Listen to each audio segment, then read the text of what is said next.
السلام عليكم ورحمة الله وبركاته دمان ولا الله سوماليات ميل كستا جوجتان وانيغو معلن شريف فيديوغان waxaynu ku eegaynaa qaabkii aad ku caawin lahayd carruurtaada fariisanaya imtixaankooda GCSE-ga sanadkan 2020 marka hore subscribe saar channelkan lana wadaag walaalaha kale si ay iyaguna uga faa'iideystaan comment saar oo nala wadaag fikradaada.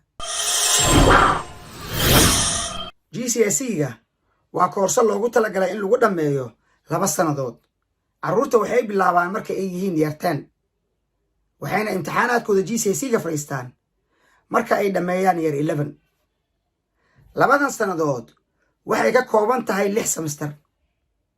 3 semesterna waa year 10-ka, 3 semesterna waa year 11-ka.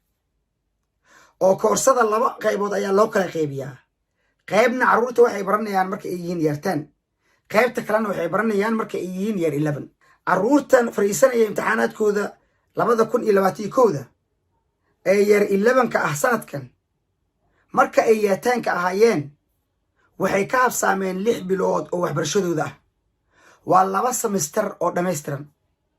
carruurtan 2 semester wixii ay baran lahaayeen iyo 3 semester wixii laga doonaya inay bartaan waxaa laga doonayaa inay garanayaan si ay u fariistaan imtixaanaadkooda GCSE-ga sanadka soo socda ee 2021. waa hawl aad u adag oo u baahan carruurgaaga inuu aad uga fikiro waxa uu ku qarash garaynayo waqtigiisa. wasaaradda waxbarashadu waxay sheegtay in ardayda year 11-ka ah sanadkan ay fariisanayaan imtixaanaadkooda GCSE-ga oo waaba la soo dhejiyey waqtiyada carruurtu ay fariisanayaan imtixaankooda GCSE-ga. waa laga yaabaa inay wax iska bedelaan dowladda oo ay haddana ay yiraahdaan ardayda imtixaan ma fariisanayaan oo GCSE-gooda waxaa saxaya macallimiintooda. si kastaba ha ahaatee canugaaga mar kasta waxaa laga doonayaa inuu diyaar u yahay imtixaankiisa. sidaa darteed canugaaga waa inuu revisionkiisa bilaabo maantaba. waa sidee qaabka ugu wanaagsan oo uu ugu diyaar garoobi karo canugaaga imtixaankiisa GCSE-ga. canugaaga waa muhiim inuu haysto revision timetable.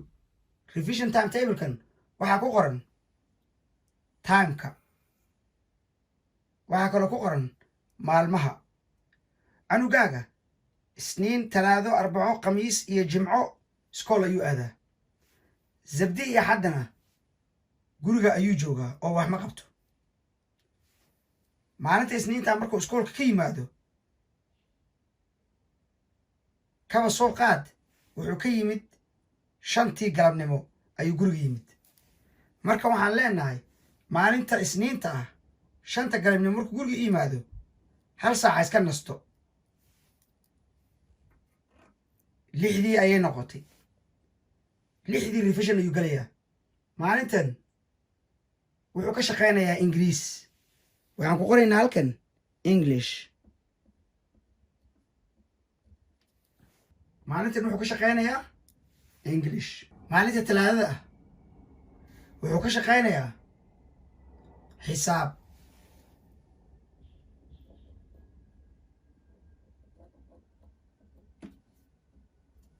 xisaab ayuu ka shaqaynayaa. maalinta arbacada ah taariikh ayuu ka shaqaynayaa.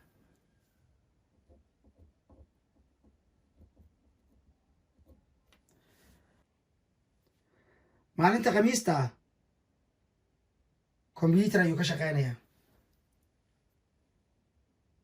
computer science. maalinta isniinta ah computer science ayuu ka shaqaynayaa. maalinta jimcaha ah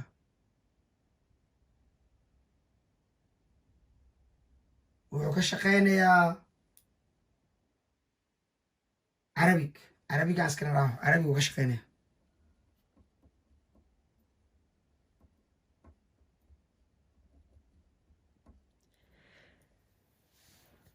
carabiga ayuu ka shaqaynaya. marka waxaa usoo haraysaa maalinta sabdida ah iyo maalinta axadda ah. maalinta sabdida iyo maalinta axadda ah labadaba firaaqo ayuu yahay. sidaa darteed wuxuu samayn karaa subaxda hore wuxuu ka shaqayn karaa science, galabtiina wuxuu ka shaqayn karaa English. maalinta axadda hadduu doonana waa iska nasan karaa, hadduu doonana wuxuu ka shaqayn karaa xisaab. subaxdii galabtii oo dhan waa iska nasanaya. inta saacad uu ka shaqaynayo asagay ku xirantay. hadduu yidhaahdo canugaaga 1 saac ayaan ka shaqaynayaa maalin kasta, waa okay. hadduu ku yidhahdo 2 saacaan ka shaqaynayaa maalin kasta, ayaduna waa okay. haddii canugaaga timetable-kan uu si fiican u raaco oo 2 saacadood maalin kasta uu revisionkaas uu sameeyo, insha allah canugaaga wuxuu u diyaar garoobayaa imtixaanaadkiisa. canugaaga waxaa kaloo uu u baahan yahay learning list. learning list waa list ay ku qoran tahay wax kasta oo imtixaanka looga qaadayo canugaaga. learning listigan waa maadada computer science-ga. wuxuu ka kooban yahay 2 baal oo qura. waa 2 baal. 2daas baal ayuu ka kooban yahay oo canugaaga wax kasta oo laga yaabo in lagu weydiiyo imtixaankiisa GCSE-ga ee computer science-ga halkaas ay ku qorantay. topiga ugu horeeya waa system architecture. halkaas ayuu fiirinayaa. maalinta ugu horeysa wuxuu ka shaqaynayaa CPU. maalinta ku xigta the Neumann architecture oo ka shaqaynaya. maalinta ku sii xigta common components of the CPU ayuu ka shaqaynaya. maalinta ku sii xigta the function of the CPU ayuu ka shaqaynaya. hadduu doonana 1 maalin ayuu 2dan ka shaqaynayaa, maalinta ku xigtana 2 ayuu ka shaqaynayaa, 2 ayuu uga shaqaynayaa. canugaaga wuxuu qorayaa su'aal kasta oo macquula oo lagu keeni kara tan, wuuna ka jawaabayaa. wuxuu isticmaalayaa buuggiisa computer science-ga si uu uga jawaabo. canugaaga markaas wuxuu samaynayaa haddii weli ay ku adag tahay halkaas ayuu tig siinayaa. haddii uu fahmay laakiin revision kale uu u baahan yahay halkaas ayuu tig siinayaa. haddii uu si fiican u fahmay halkaas ayuu tig siinayaa. saas ayuu ku wadayaa. markuu saas dhammeeyo waxaa u soo baxaya toobigya uu aad u fahmay uu halkan uu ku qortay, kuwa uu xoogaa ka fahmay laakiin revision dheeraada u baahan yahay, iyo kuwa uusan fahminba gebi ahaantood. kuwan uusan fahmin gebi ahaantood tuition ayaad u raadsan kartaa. waxaad dhihi kartaa macallinka u tag oo macallinka kuu sharaxo. macallimiintu way jecel yihiin ardayda u imaata ee doonaysa in la caawiyo, laga caawiyo waxbarashadooda. soo cunugaaga mar hadduu intaan sameeyo wuxuu ogaanayaa waxa uu garanayo. waxa uu garanaya laakiin revision dheeraada u baahan yahay, iyo waxa uu gebi ahaanba garan la'yahay. waxa uu gebi ahaanba garan la'yahay caawinaad dheeraada ayaad u raadinaysaan. macallinka ha u tago, ha weydiisto inuu u sharaxo. mar kale fiidiyoya ha fiirsado, youtube-ka ka buuxaa youtube-ka ha fiirsado, amaba tuition u geynaysaa. markaasaa leedahay cunugeyga halkaan uu ku dhiban yahay, halkaan ka caawiya. markii la gaaro May sanadka soo socda waxaad tegaysaa insha allah canugaaga oo u diyaarsan imtixaankiisa. waxaad u baahan tahay uu 2dan shay, revision timetable iyo waxaad u baahan tahay learning checklist.